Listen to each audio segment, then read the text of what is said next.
സ്വാതന്ത്ര്യം കിട്ടുന്നതിന് മുന്നേയുള്ള ചില വസന്തങ്ങൾക്ക് നമ്മുടെ നാട്ടിൽ ഒരു ആണും പെണ്ണും ഒരുമിച്ചിരുന്ന് കഴിഞ്ഞാൽ അവരോട് തോന്നുന്ന ആ ഒരു ചൊറിച്ചിലിന്, ആ ഒരു ഞരമ്പിന്, അതും അല്ലെങ്കിൽ ആ ഒരു ക്രിമികടിക്ക് പറയുന്ന പേരാണ് സദാചാര ഗുണ്ടായിസം എന്നത്. സദാചാര ഗുണ്ടായിസത്തെ തുടർന്ന് നമ്മുടെ നാട്ടിൽ ഒരുപാട് പ്രശ്നങ്ങൾ കാര്യങ്ങളൊക്കെ ഉണ്ടാവാറുണ്ടല്ലേ. അപ്പോൾ നമ്മുടെ ചാനലിലൂടെയും ഈ സദാചാര ഗുണ്ടായിസത്തിനെതിരെ സംസാരിച്ചിട്ടുള്ളതാണ്. അപ്പോൾ ഈ ഒരു സദാചാര ബോധമുള്ള ആളുകളുടെ ഒരു മൈൻഡ് സെറ്റ് എങ്ങനെയാണെന്ന് വെച്ച് കഴിഞ്ഞാൽ, ഒരാണും പെണ്ണും ഒരുമിച്ചിരുന്ന് കഴിഞ്ഞാൽ, അല്ലെങ്കിൽ അവരൊന്ന് കൈ ചേർത്ത് പിടിച്ച് നടന്നാൽ, അല്ലെങ്കിൽ തോളിൽ കൈയിട്ടൊന്നിരുന്നാൽ അവരെന്തോ വലിയ മഹാ അപരാധം ചെയ്യുകയാണ് എന്നുള്ള രീതിയിൽ ചിന്തിക്കുന്ന കുറേ ആളുകളാണ്. അങ്ങനെയുള്ള ഒരു മനസ്സിലാക്കേണ്ട ഒരു കാര്യം എന്ന് വെച്ചാൽ, ഒരാണും പെണ്ണും ഒരുമിച്ചിരിക്കുമ്പോൾ ഒരു പബ്ലിക് ന്യൂസൻസ് എന്നുള്ള രീതിയിലേക്ക് പോയില്ല എന്നുണ്ടെങ്കിൽ, അതായത് മറ്റൊരാൾക്കൊരു ബുദ്ധിമുട്ടുണ്ടാക്കുന്നില്ല, മറ്റൊരാൾക്കൊരു ശല്യം ഉണ്ടാക്കുന്നില്ല എന്നുണ്ടെങ്കിൽ, മറ്റുള്ളവർക്കൊരു പ്രശ്നം തോന്നേണ്ട ഒരു യാതൊരു ആവശ്യം അവിടെ ഇല്ല അല്ലേ. പിന്നെ പല ബീച്ചിലും പാർക്കിലും ഒക്കെ പോകുമ്പോഴത്തേക്കിന് പല കപ്പിൾസും ഒക്കെ ആണെങ്കിൽ ഈ ഒരു കുടയം പിടിച്ചൊക്കെ ഇരിക്കാറും കാര്യങ്ങളൊക്കെ ഉണ്ട്. അത് തുടർന്നൊരു കോഴിക്കോട് റീസെൻ്റ്ലി കുറേ നാൾക്ക് മുന്നേ ഒരു ഇഷ്യൂ ഉണ്ടായിരുന്നു, നമ്മൾ റിയാക്ട് ചെയ്തതാണ്. അപ്പോൾ ആ ഒരു കേസിലും പറഞ്ഞ കാര്യം ഞാൻ ഇവിടെ പറയാം. അവിടെ ഇത്തരം കേസുകളിലൊക്കെ ആണെങ്കിൽ ഇപ്പം റൂമിൽ ചെയ്യേണ്ട കാര്യങ്ങൾ റൂമിൽ തന്നെയാണ് ചെയ്യേണ്ടത്. പക്ഷേ ഈ ഒരു കുടയം പിടിച്ച് ഇവർ ഇരിക്കുമ്പോഴത്തേക്കിന് ഈ ഒരു കുടയ്ക്കകത്ത് ഇവർ എന്ത് ചെയ്യുന്നു എന്നുള്ളത് പുറമേ നോക്കുന്ന ഒരാൾക്ക് കാണാൻ കഴിയില്ല. അപ്പോൾ അവർക്ക് യാതൊരു പ്രശ്നം തോന്നേണ്ടതായിട്ടില്ല അല്ലേ. പക്ഷേ ഈ ഒരു കുടയ്ക്കകത്ത് എന്ത് നടക്കുന്നു എന്ന് പറഞ്ഞുകൊണ്ട് ആ ഒരു ക്യൂരിയോസിറ്റിയിൽ ഈ കുട പൊക്കി നോക്കിയിട്ട് നീയൊക്കെ ഇവിടെ ഇതാണല്ലടാ ചെയ്യുന്നത് എന്ന് പറയുന്ന ചില വസന്തങ്ങളുണ്ട്. അതായത് ഇവരുടെ ആയ കാലത്ത് ഇവർക്ക് ചെയ്യാൻ കഴിയാതിരുന്ന കാര്യങ്ങൾ ഇപ്പോഴത്തെ കുട്ടികൾ ചെയ്യുന്നത് കാണുമ്പോൾ ഇവർക്ക് അതങ്ങോട്ട് ചൊറിച്ചിലും ഞരമ്പും ഒക്കെ ഇങ്ങോട്ട് കയറും. സത്യം പറഞ്ഞാൽ ഇവരെ പോലുള്ള ആളുകൾ എന്നൊക്കെ പറഞ്ഞാൽ പല മാനസിക രോഗികളാണ്. അപ്പം ഇത്തരം മാനസിക രോഗികളെയൊക്കെ അല്ലെങ്കിൽ അവർക്കെതിരെ നടപടിയൊക്കെ സ്വീകരിക്കേണ്ട ആരാണ്? നമ്മുടെ നാട്ടിലെ പോലീസ് ഉദ്യോഗസ്ഥരാണല്ലേ. അപ്പോൾ ഈ പോലീസ് ഉദ്യോഗസ്ഥർ തന്നെ ഇതേ രീതിയിലുള്ള ഒരു സദാചാര ഗുണ്ടായിസം കാണിച്ചു കഴിഞ്ഞാൽ എങ്ങനെ ഉണ്ടാവും? അപ്പോൾ ലൗലിക എന്ന് പറയുന്ന ഒരു ഇൻസ്റ്റാഗ്രാം പ്രൊഫൈലിൽ ആ ഒരു ചേച്ചിയുണ്ട്. ആ ഒരു ചേച്ചി ഒരു അഡ്വക്കേറ്റാണ്. ഞാൻ ആ ഒരു ചേച്ചിയുടെ ഒരു ഫോളോവറാണ്. അപ്പം ചേച്ചി ഈ പറയുന്ന നമ്മുടെ സൊസൈറ്റിയിലുള്ള പല കാര്യങ്ങളെ പറ്റിയിട്ട് റിയാക്ട് ചെയ്ത് വീഡിയോ ഇടുന്ന ഒരാളാണ്. ഈ നിയമം കൂടി സംസാരിച്ചുകൊണ്ടാണ് ആ ചേച്ചി ഓരോ വീഡിയോസൊക്കെ ഇടുന്നത്. അപ്പം റീസെൻ്റ്ലി ആ ചേച്ചി ഇട്ടിട്ടുള്ള ഒരു വീഡിയോ ഉണ്ടായിരുന്നു. അത് ഞാൻ ജസ്റ്റ് ഇങ്ങോട്ടൊന്ന് പ്ലേ ചെയ്യാം, എന്നിട്ട് ബാക്കി സംസാരിക്കാം. ഒരാൺകുട്ടിയും പെൺകുട്ടിയും തമ്മിൽ ഒരുമിച്ചിരിക്കുന്നു. കുറച്ചു കഴിഞ്ഞ് പോലീസുകാർ വന്ന് ആൺകുട്ടിയെ ചോദ്യം ചെയ്യുന്നു. പബ്ലിക്കായി, അതായത് ഒരു പൊതുസ്ഥലത്ത് അവനെ ഹ്യൂമിലേറ്റ് ചെയ്യുന്ന അല്ലെങ്കിൽ തേജോവധം ചെയ്യുന്ന രീതിയിലുള്ള ചോദ്യങ്ങൾ അവനോട് ചോദിക്കുന്നു. സദാചാര ഗുണ്ടായിസം അഥവാ മോറൽ പോലീസിംഗ് എന്ന് പറയുന്നത് ഇല്ലീഗലാണ് എന്ന് പോലീസുകാർക്ക് പറഞ്ഞ് മനസ്സിലാക്കി കൊടുക്കേണ്ട അവസ്ഥയാണ്. ഒരാൺകുട്ടിയും പെൺകുട്ടിയും ഒരുമിച്ചിരിക്കുന്ന സമയത്ത് അവരൊരു പബ്ലിക് നോയ്സൻസ് ക്രിയേറ്റ് ചെയ്യാത്ത പക്ഷം അവരെ ഹ്യൂമിലേറ്റ് ചെയ്യുന്ന രീതിയിൽ ചോദ്യങ്ങൾ ചോദിക്കുന്നതും മോശമായി പെരുമാറുന്നതും തടഞ്ഞു വയ്ക്കുന്നതും IPC പ്രകാരം ശിക്ഷാർഹമാണ്. ഇങ്ങനെ ചെയ്യുവാനുള്ള അധികാരം നാട്ടുകാർക്ക് മാത്രമല്ല പോലീസുകാർക്കുമില്ല. അപ്പോൾ സംഭവം മനസ്സിലായല്ലോ. നമുക്കെതിരെ ഈ സദാചാര ഗുണ്ടായിസം കാണിച്ചു വരുന്ന ആളുകൾക്കെതിരെ പ്രതികരിക്കാനുള്ള ആളുകളാണ് പോലീസ് ഉദ്യോഗസ്ഥർ. ഇതേ പോലീസ് ഉദ്യോഗസ്ഥർ തന്നെയാണ് ഇപ്പം ഒരു ബസ് സ്റ്റാൻഡിൽ ഒരു ആണും പെണ്ണും ഒരുമിച്ചിരിക്കുന്നതെന്ന് പറഞ്ഞുകൊണ്ട് അവരുടെ അടുത്ത് ഈ പറയുന്ന സദാചാര ഗുണ്ടായിസം കാണിച്ചുകൊണ്ട് പോകുന്നത്. എന്തോന്നാണ് ഇതൊക്കെ? നിയമപ്രകാരം നിങ്ങൾ ചെയ്യുന്നതും തെറ്റ് തന്നെയാണ്. ഒരാളുടെ പ്രൈവറ്റ് സ്പേസിലേക്ക് കടന്നു ചെന്നുകൊണ്ട് അവരെ ഇൻ്റർഫിയർ ചെയ്ത് അവരെ ശല്യം ചെയ്യുമ്പോൾ നിങ്ങൾ കാണിക്കുന്ന ഒരു പബ്ലിക് ന്യൂസൻസ് തന്നെയാണ് അല്ലേ. അവർ ഒരുമിച്ചിരുന്ന് ബാക്കിയുള്ളവർക്ക് പബ്ലിക് ന്യൂസൻസ് ഇവർ കാണിക്കാൻ പാടില്ല എന്നുള്ളത് മാത്രമല്ല, നിങ്ങൾ മറ്റൊരാളുടെ പേഴ്സണൽ സ്പേസിലേക്ക് കടന്നു ചെന്ന് അവരെ ശല്യം ചെയ്തതും ഒരു പബ്ലിക് ന്യൂസൻസ് തന്നെയാണ്. അപ്പോൾ നിങ്ങൾ ചെയ്യുന്നതും തെറ്റ് തന്നെയാണ്. പിന്നെ കുറേ ആളുകൾ ഈ പറയുന്ന ഈ ചേച്ചിയാണെങ്കിൽ കുറ്റം പറഞ്ഞുകൊണ്ട് നെഗറ്റീവ് കമൻസ് ഇട്ടുകൊണ്ട് കുറേ ആൾക്കാർ വന്നിട്ടുണ്ട്. സത്യം പറഞ്ഞാൽ ഇടയിൽ ഇവർക്കൊന്നും ബുദ്ധി ഉദിച്ചിട്ടില്ലേടേ. എനിക്ക് ഇപ്പോഴും മനസ്സിലാവില്ല. അതിൽ കുറച്ച് കമൻസ് ഞാൻ വെക്കാവേ. MP ഷഹീർ എന്ന് പറഞ്ഞ ഒരു പ്രൊഫൈലിൽ വന്നിരിക്കുന്ന ഒരു കമൻറ്റാണ്. ഇത്തരം ഊള വക്കീലന്മാരാണ് നാടിന് ശാപം. മാഡത്തിൻ്റെ ഒരു ഫോളോവറാണ് ഞാൻ. ഈ കണ്ടെത്തൽ എനിക്ക് ഇഷ്ടമായില്ല. പോലീസുകാരെ കൂടി പേടിയില്ലാതായ ഇന്നത്തെ വൃത്തിയായിട്ട ന്യൂജൻ പിള്ളേർ ബസ് സ്റ്റാൻഡിൽ വെച്ച് വരെ സഹപാഠിയെ വ്യഭിചരിച്ചോളും. അങ്ങനെ സഹപാഠിയെ വ്യഭിചരിച്ചോളും. ഈ പുള്ളിയുടെ ആയ കാലത്ത് ഇവർ സുഹൃത്തുക്കളെല്ലാവരും ചേർത്തിട്ട് ഏതെങ്കിലും പെൺകുട്ടികളെ കെട്ടിക്കഴിഞ്ഞാൽ ഏതെങ്കിലും കുറ്റിക്കാട്ടിലോ ഏതെങ്കിലും മതിലിൻ്റെ മറവിലോ ഒക്കെ പോയിട്ട് വ്യഭിചരിച്ച് ഇവർ നടത്തിയിട്ടുണ്ടായിരിക്കും. അല്ലെങ്കിൽ ഇയാളുടെ ഫാമിലിയിലുള്ള അമ്മയോ പെങ്ങളെയോ ആ രീതിയിൽ ഇയാൾ നടത്തിയിട്ടുണ്ടായിരിക്കും. അതുകൊണ്ടായിരിക്കും ഇപ്പോഴത്തെ കുട്ടികളും അങ്ങനെയാണെന്ന് ഇയാൾ തെറ്റിദ്ധരിക്കുന്നത്. സുഹൃത്തെ, ഇപ്പോഴത്തെ കുട്ടികൾക്ക് നിങ്ങളുടെ ആ ഒരു പ്രായത്തിലുള്ള അല്ലെങ്കിൽ നിങ്ങളുടെ ആ ഒരു ജനറേഷനിലുള്ള ആളുകളുടെ അത്രയും സെക്ഷൽ ഫ്രസ്ട്രേഷൻ എന്ന് പറയുന്ന സാധനം അത്രത്തോളം ഇല്ല. ഇപ്പോഴത്തെ പീഡന കേസുകൾ തന്നെ നിങ്ങൾ എടുത്തു നോക്കിയാൽ മനസ്സിലാവും. 35 ഏജ് എബോ ഉള്ള ആളുകളാണ് കൂടുതലും പീഡന കേസിൽ പ്രതിയാവുന്നത്. അപ്പം നിങ്ങളുടെ ഏജിൻ്റെ കുറേ പ്രശ്നങ്ങൾ കാര്യങ്ങളൊക്കെ ഉണ്ട്, അത് നിങ്ങൾ മനസ്സിലാക്കണം. അപ്പം ഇപ്പോഴത്തെ കുട്ടികൾക്ക് ആ ഒരു സെക്ഷൽ ഫ്രസ്ട്രേഷൻ കുറവായിട്ടുള്ളതിൻ്റെ കാരണം എന്താണെന്ന് വെച്ചാൽ അവർക്കത് തോന്നിയ തീർക്കാനെ കൊണ്ട് അവർക്കൊരു റിലേഷൻഷിപ്പ് ഉണ്ടാവാം, അല്ലെങ്കിൽ ഒരു ഫ്ലേർട്ട് ചെയ്യുന്ന ഒരു പാർട്ട്ണർ ഉണ്ടാവാം. അങ്ങനെ ആ രീതിയിൽ അവരത് തീർക്കുന്നുണ്ട്. അതുകൊണ്ട് അവർക്ക് ഈ പറയുന്ന പോലെ നിങ്ങളുടെ കൂട്ട് വ്യഭിചരിച്ച് നടക്കേണ്ട യാതൊരു ആവശ്യം അവർക്കില്ല. അത് നിങ്ങൾ മനസ്സിലാക്കുക.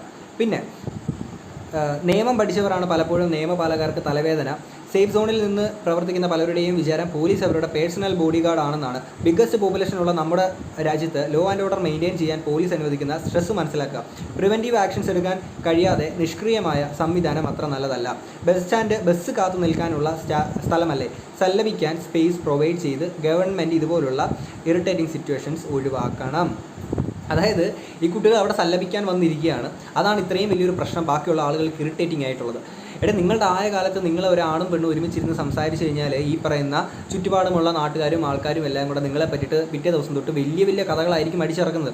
അന്ന് നിങ്ങൾക്ക് പരസ്പരം സംസാരിക്കാനൊക്കെ ഉള്ള ഒരു സ്പേസ് ഉണ്ടായിരുന്നില്ല. ഇന്ന് കുട്ടികൾക്ക് എവിടെ നിന്ന് വേണേലും സംസാരിക്കാം. അവർക്ക് ആരെയും നിങ്ങളുടെ കൂട്ടർ പേടിക്കേണ്ട ഒരു ആവശ്യമില്ല. ഓക്കെ, അവർ നേരെ പോ മൈൻഡാണ്. അവർക്ക് ഇങ്ങനെ പേടിക്കേണ്ട ആവശ്യമില്ല. അവരവിടെ നിൽക്കുന്നത് നിങ്ങൾക്ക് ഇത്രയും വലിയൊരു പ്രശ്നമായിട്ടുണ്ട്.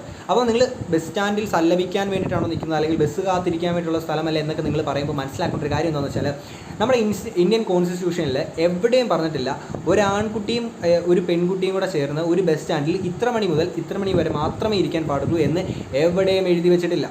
ഓക്കെ, ഒന്നാമത്തെ കാര്യം. ഇനി രണ്ടാമത്തെ കാര്യം എന്താണെന്ന് വെച്ച് കഴിഞ്ഞാൽ, നമ്മുടെ നാട്ടിൽ അനുവദിക്കപ്പെട്ടിട്ടുള്ള ഏതൊരു സ്ഥലത്തേക്ക് കടന്നു ചെല്ലാനും പിന്നെ നിയമം വയലേറ്റ് ചെയ്യാത്ത രീതിയിലുള്ള ഏതൊരു കാര്യം ചെയ്യാനുമുള്ള സ്വാതന്ത്ര്യം നമ്മുടെ നാട്ടിൽ എല്ലാവർക്കും ഉണ്ട്. അത് തന്നെയല്ലേ അവർ ചെയ്യുന്നുള്ളൂ. നിയമത്തിൻ്റെ കീഴിൽ അവരെന്തെങ്കിലും തെറ്റ് ചെയ്യുന്നതായിട്ട് നിങ്ങൾക്ക് തോന്നുന്നുണ്ടോ? രണ്ടുപേരും ഒരു പബ്ലിക് സ്പേസിൽ ഒരുമിച്ചിരിക്കുന്നു, കുറച്ച് നേരം അല്ലെങ്കിൽ കുറച്ചധികം നേരം അവർ സംസാരിക്കുന്നു പറഞ്ഞ് എന്താണ് അവർ ചെയ്തിട്ടുള്ളൊരു തെറ്റ്? ഇനി അടുത്ത, വെറുതെ ഇരുന്നാൽ ആരും ചോദിക്കില്ല. ചോദിച്ചെങ്കിൽ അതിന് എന്തെങ്കിലും കാരണം കാണും. പോലീസ് അവരുടെ ജോലി ചെയ്യുന്നു. അങ്ങനെ സുഹൃത്തെ, അങ്ങനെ പറയാൻ പറ്റില്ല. വെറുതെ പോലീസുകാർ പോയി ചോദ്യം ചെയ്യുന്ന ഒരു സിറ്റുവേഷൻ എനിക്കുണ്ടായിട്ടുണ്ട്. കാര്യം എന്താണെന്ന് വെച്ചാൽ, ഞാനും എൻ്റെ ഒരു വളരെ വേണ്ടപ്പെട്ട ഒരു കുട്ടിയായിട്ട് ഞങ്ങളൊരു സ്കൂട്ടറിലെ യാത്രയായിരുന്നു. അപ്പം യാത്ര ചെയ്യുന്ന സമയത്തേക്കാണെങ്കിൽ എൻ്റെ കയ്യിൽ ഹെൽമെറ്റ് ഉണ്ട്, അവളുടെ കയ്യിൽ ഹെൽമെറ്റ് ഉണ്ടായിരുന്നില്ല. അപ്പം ഹെൽമെറ്റ് ഇല്ലാത്തതിൻ്റെ പേരിൽ പോലീസ് കൈ കാണിച്ച് ഞങ്ങളെ പിടിച്ച് പെറ്റിയടിപ്പിച്ചു. അപ്പോൾ കൂട്ടത്തിലുണ്ടായിരുന്ന ഒരു ലേഡി കോൺസ്റ്റബിൾ ഉണ്ടായിരുന്നു. ഈ ലേഡി കോൺസ്റ്റബിളിന് ഞങ്ങൾ തമ്മിലുള്ള ഒരു റിലേഷൻഷിപ്പ് എന്താണെന്ന് അറിയണം. ഇത് ചൂഴ്ന്ന് നിങ്ങൾ അങ്ങനെയാണോ ഇങ്ങനെയാണോ, നിങ്ങൾ ചിരിക്കുമ്പോൾ പല്ല് കാണുമോ അല്ലെങ്കിൽ നടക്കുമ്പോൾ മുട്ടുമടങ്ങോ, ഇങ്ങനത്തെ കാര്യങ്ങൾ വരെ ഇങ്ങനെ ചോദിച്ച് ഇങ്ങനെ ആഴത്തിലോട്ട് കയറുകയാണ്. പിന്നീട് ഈ കുട്ടിയുടെ ഫോൺ നമ്പർ വേണം, വീട്ടിൽ വിളിച്ച് പറയണം. ഞങ്ങളൊരു 5:30 ഒരു ടൈമിലാണ്. അപ്പോൾ 6 മണിയായിട്ട് എവിടെ കറങ്ങി നടക്കുമായിരുന്നു, അതാണ് ഇതാണെന്ന് പറഞ്ഞുകൊണ്ട് ഭയങ്കര ഇത്. ഇനി നാളെ പോലീസ് സ്റ്റേഷനിലോട്ട് പോകും, നിങ്ങളെ പോലീസ് സ്റ്റേഷനിൽ കൊണ്ടുപോകാണ് എന്നൊക്കെ പറഞ്ഞുകൊണ്ട് കുറേ കാര്യങ്ങളൊക്കെ. അങ്ങനത്തെ കുറേ ലേഡി കോൺസ്റ്റബിളും പോലീസുകാരും അങ്ങനത്തെ കുറേ കാര്യങ്ങൾ അന്ന് ആ ഒരു ഉദ്യോഗസ്ഥർക്ക് കൊടുക്കാനുള്ള മറുപടി അന്ന് നമ്മളവിടെ കൊടുത്തിട്ടുണ്ടായിരുന്നു. അപ്പോൾ ഇങ്ങനെ പ്രത്യേകിച്ച് കാര്യമൊന്നുമില്ലാതെ ഇങ്ങനെ ചൊറിച്ചിലുള്ള കുറേ ഈ പറഞ്ഞ സദാചാര ഗുണ്ടായിസത്തിൻ്റെ ഒരു മൈൻഡ് സെറ്റുള്ള കുറച്ച് ആളുകളും പോലീസ് സേനയിലുണ്ട് എന്നുള്ളത് നിങ്ങൾ മനസ്സിലാക്കാം. ഇനി അടുത്തത്, എത്രയൊക്കെ കിട്ടിയിട്ടും ഈ ആണുങ്ങൾ പഠിക്കുന്നില്ലല്ലോ. സ്ത്രീകളോട് സംസാരിക്കാതെ ഇരുന്നാൽ തന്നെ ആണുങ്ങളുടെ 95% പ്രശ്നങ്ങൾ തീരും. Stay single and stay happy men. ഈ കമൻറ്റ് ഇട്ട ആളുടെ അച്ഛനാണെങ്കിൽ ഇയാളുടെ അമ്മയുടെ അടുത്ത് സംസാരിച്ചിട്ടുണ്ടായിരുന്നില്ല എന്നുണ്ടെങ്കിൽ ഇന്നിങ്ങനെ കമൻറ്റ് ഇടാൻ ഈ ഒരു വ്യക്തി ഉണ്ടാവില്ലായിരുന്നു. ആണ് പെണ്ണിൻ്റെ അടുത്ത് സംസാരിക്കാൻ പാടില്ലെന്നൊക്കെ പറഞ്ഞ് നിങ്ങൾ ഏത് നൂറ്റാണ്ടിലാണ് ജീവിക്കുന്നത്? എനിക്കറിയാൻ മേലാത്തോണ്ട് ചോദിക്കും, ആണ് പെണ്ണിൻ്റെ അടുത്ത് സംസാരിക്കാൻ പാടില്ലെന്ന്. ആണ് പെണ്ണിൻ്റെ അടുത്തും പെണ്ണ് ആണിൻ്റെ അടുത്തും ഒക്കെ സംസാരിക്കുന്നതിൻ്റെ പേരിലാണ് ഈ ലോകം ഇന്നിങ്ങനെ നിലനിന്ന് പോകുന്നത്. അതൊരു റിയാലിറ്റി ആണെന്ന് നിങ്ങൾ മനസ്സിലാക്കുക. പിന്നെ ഈ സിഗ്മ അടിച്ചുകൊണ്ട് ഈ പറയുന്ന കുറേ സ്റ്റാറ്റസും വീഡിയോസും മാസ് BGM ഒക്കെ ഇട്ട് നമുക്ക് ഇറക്കാവുന്നേ ഉള്ളൂ. പക്ഷേ at the end of the day ഈ പറയുന്ന സാധനങ്ങളൊക്കെ തന്നെയാണ് റിയാലിറ്റി. ആണ് പെണ്ണിൻ്റെ അടുത്ത് സംസാരിച്ചേ മതിയാവുള്ളൂ, പെണ്ണ് ആണിൻ്റെ അടുത്ത് സംസാരിച്ചേ മതിയാവുള്ളൂ. ഓക്കെ, നിങ്ങൾക്ക് ചെയ്യാൻ പറ്റാത്തത് ബാക്കിയുള്ളവർ ചെയ്യുന്ന കാണുമ്പോൾ ഉള്ളൊരു ചൊറിച്ചിൽ, ദാറ്റ്സ് ഇറ്റ്. പിന്നെ പോലീസ് ഉള്ളത് കൊണ്ട് ആ ചേച്ചി ഇവിടെ നമ്മളൊക്കെ സമാധാനമായിട്ട് ജീവിക്കണേ. എന്തെങ്കിലും തോന്നിവാസം കാണാതെ പോലീസ് ഇത്തരം പബ്ലിക് പ്ലേസിൽ ചോദ്യം ചെയ്യില്ല. V support police. സപ്പോർട്ട് ചെയ്തോളൂ. ഇതുപോലെ പ്രത്യേകിച്ച് ഒരു കാരണമില്ലാതെ പോലീസ് കയറി ഇടപെടാൻ വരുന്ന എല്ലാ പോലീസുകാരും അല്ല കേട്ടോ. ഒരുപാട് നല്ല മൈൻഡുള്ള നല്ല പോലീസ് ഉദ്യോഗസ്ഥർ നമ്മുടെ ഈ ഒരു ഫോഴ്സിലുണ്ട്. പക്ഷേ ഇത്തരം ചില കീടങ്ങളുണ്ട്. ഈ പറയുന്ന സദാചാര ഗുണ്ടായിസത്തിൻ്റെയൊക്കെ മൈൻഡ് സെറ്റുള്ള കുറേ ആൾക്കാരുണ്ട്. ഇത് ഇപ്പോൾ എൻ്റെ ഒരു കേസ് മാത്രമല്ല, പല ആൾക്കാരുടെയും കേസിലും വന്നിട്ട് ഇതുപോലെ ഒരാവശ്യമില്ലാതെ ഇൻ്റർഫെയർ ചെയ്ത് ചെറിയൊരു കാര്യത്തെയാണെങ്കിൽ അല്ലെങ്കിൽ അതിനെ വലിയൊരു വഷളാക്കിക്കൊണ്ട് അവരുടെ ഒരു റിലേഷൻഷിപ്പിനെ തന്നെ ബാധിക്കുന്ന രീതിയിലൊക്കെ കടന്നു കയറുന്ന പല ഇൻസിഡൻസും കാര്യങ്ങളൊക്കെ ഉണ്ടാകുന്നുണ്ട്. നിങ്ങൾ സോഷ്യൽ മീഡിയയിൽ തന്നെ നിങ്ങൾ പല ആൾക്കാരും കണ്ടിട്ടുണ്ടാവും. അങ്ങനത്തെ കുറേ കേസസൊക്കെ ഉണ്ട്. ഇപ്പോഴും ഈ പോലീസ് ഫോഴ്സിലുള്ള ആളുകളാണെങ്കിലും ഇവിടുത്തെ നാട്ടുകാരാണെങ്കിലും മനസ്സിലാക്കേണ്ടത്, ഇത് വർഷം 2024 യു ഷുഡ് ചേഞ്ച്. കാരണം കുട്ടികളെല്ലാവരും മാറിക്കഴിഞ്ഞു. അവർ എന്താ പറയുക, കുറച്ച് വിവരം ബോധമുള്ള ആൾക്കാർ ഇവിടെ നമ്മുടെ നാട്ടിൽ കുറച്ച് കുട്ടികളുണ്ട്. ഓക്കെ, പിന്നെ ഈ പറയുന്ന ഇപ്പം നിങ്ങൾ പറയുന്ന ഈ ഒരു ന്യൂ ജനറേഷൻ എന്ന് പറയുന്നല്ലോ, ഈ ന്യൂ ജനറേഷനിൽ നിങ്ങൾ അവകാശപ്പെടുന്ന ഈ ഒരു ജനറേഷനിലുള്ള കുറേ ആൾക്കാരുണ്ട്. ഈ പറയുന്ന സദാചാര ബോധമുള്ള ചില വിവരമില്ലാത്ത കുറേ കിണറ്റിൽ കിടക്കുന്ന ചില തവളകളുണ്ട്. എൻ്റെ ഏറ്റവും അടുത്തൊരു സുഹൃത്തുണ്ട്. ആ സുഹൃത്തുമായിട്ടൊക്കെ നമ്മൾ തെറ്റിപ്പിരിച്ചു. ആ ഒരു സുഹൃത്തും ഇതേപോലൊക്കെ തന്നെയാണ്. അയാൾ കാണുന്നത് മാത്രമാണ് ലോകം, അല്ലെങ്കിൽ അയാൾ എന്ത് ചിന്തിക്കുന്നു, അയാൾ എന്ത് മനസ്സിലാക്കുന്നു അത് മാത്രമാണ് ലോകം. ഒരാണും പെണ്ണും ഒരുമിച്ചിരുന്ന് കഴിഞ്ഞാൽ വലിയ എന്തോ പ്രശ്നമാണ്. ഞങ്ങൾ മെയിനായിട്ട് തെറ്റിപ്പിരിയ ഒരു സംഭവം എന്താണെന്ന് വെച്ച് കഴിഞ്ഞാൽ, എൻ്റെ ഒരു സുഹൃത്തിൻ്റെ ഒരു ലവർ എന്ന് വെച്ചാൽ ആ കുട്ടിക്ക് മുമ്പ് ഒരു ലവർ ഉണ്ടായിരുന്നു. അപ്പം അവൾക്ക് മുമ്പൊരു ലവർ ഉണ്ടായിരുന്നു. അത് അവർ ബ്രേക്കപ്പ് ആയതിനു ശേഷമാണ് ഈ കുട്ടി ഇവൻ്റെ അടുത്ത് ഇപ്പം പ്രണയത്തിലയക്കുന്നതെന്നൊക്കെ പറഞ്ഞപ്പോഴത്തേക്കിന് ഇയാൾ പറയാം, എടാ അവർ തമ്മിൽ എന്തെങ്കിലുമൊക്കെ കഴിഞ്ഞിട്ടുണ്ടായിരിക്കും, ആ പെണ്ണ് ശരിയല്ല, അങ്ങനെയൊക്കെയാണോ ഒരു പെൺകുട്ടിയൊക്കെ ചെയ്യേണ്ടത്? അപ്പോൾ ഞാൻ ചോദിച്ചു, ആൺകുട്ടിക്ക് ഇതൊക്കെ ആവാമോ? എടാ എന്തുവാണ് നീ പറഞ്ഞത്, ഒരുമാതിരി വിവരമില്ലാത്ത വർത്താനം പറയല്ലേന്ന്.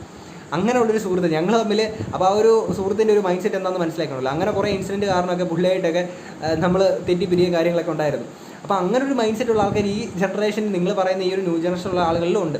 സത്യം പറഞ്ഞാൽ ഇപ്പോഴും ഈ പറയുന്ന യങ്സ്റ്റേഴ്സ് ആയിട്ടുള്ള കുറേ തന്തവായി പഠിക്കുന്ന കുറേ വസന്തങ്ങൾ ഇപ്പോഴും നമ്മുടെ നാട്ടിലുണ്ട്. എടാ നിങ്ങളൊക്കെ ഇനി ഏത് കാലത്താണ് മാറുന്നത്? ഇപ്പോൾ കാലം മാറിയെന്നും വർഷങ്ങൾ മാറിയെന്നും ഒക്കെ നിങ്ങൾക്ക് എന്നാണ് ഈ ഒരു ബോധം ഉണ്ടാവുക?